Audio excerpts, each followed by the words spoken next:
กรรมอันเป็นสมบัติแห่งสัตว์โลกทั้งหลายกายซ้อนซ้ำซากจำเจเป็นวัฏฏะกรรมอันใดทำแล้วไม่เดือดร้อนในภายหลังกรรมนั้นเป็นกรรมดี เป็นกรรมที่สัพพบุรุษ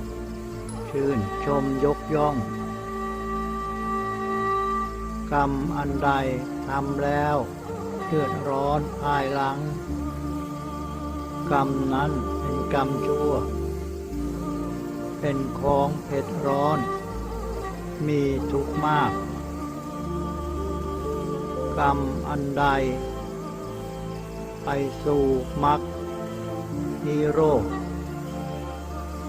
ความดับทุกข์กรรมนั้นเป็นกรรมเนื้อกรรม